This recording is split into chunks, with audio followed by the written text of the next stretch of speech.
Adekunle was a very famous king of Old Town, Okaba.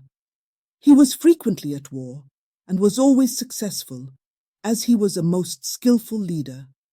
All the prisoners he took were made slaves. He therefore became very rich, but on the other hand, he had many enemies.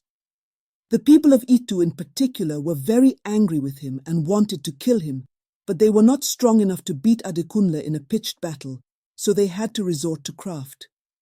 The Itu people had an old woman who was a witch and could turn herself into whatever she pleased. And when she offered to kill Adekunle, the people were very glad and promised her plenty of money and cloth if she succeeded in ridding them of their worst enemy. The witch then turned herself into a young and pretty girl, and having armed herself with a very sharp knife, which she concealed in her bosom, she went to Old Town Okaba to seek the king. It happened that when she arrived, there was a big play being held in the town, and all the people from the surrounding country had come in to dance and feast. Ifayemi, the witch, went to the play and walked about so that everyone could see her.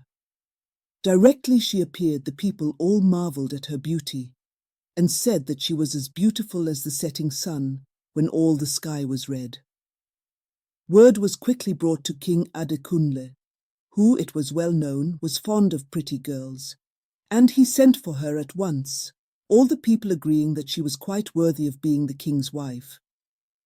When she appeared before him, he fancied her so much that he told her he would marry her that very day.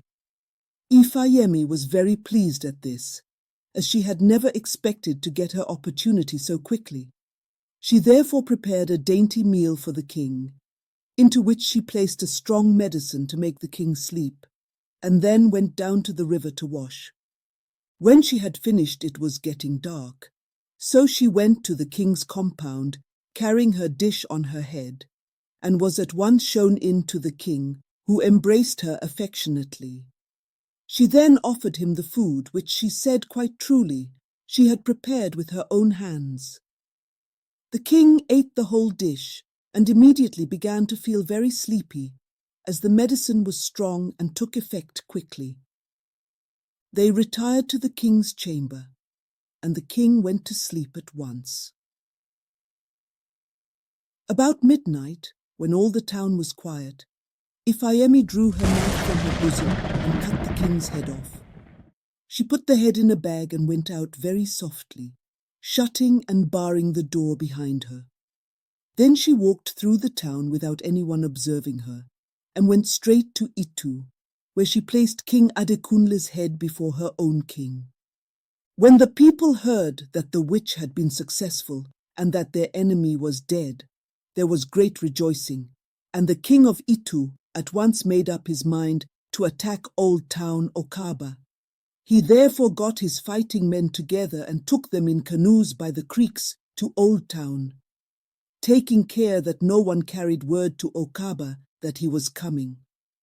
The morning following the murder of Adekunle, his people were rather surprised that he did not appear at his usual time, so his head wife knocked at his door. Not receiving any answer, she called the household together, and they broke open the door.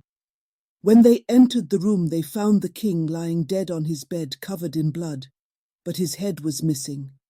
At this a great shout went up, and the whole town mourned.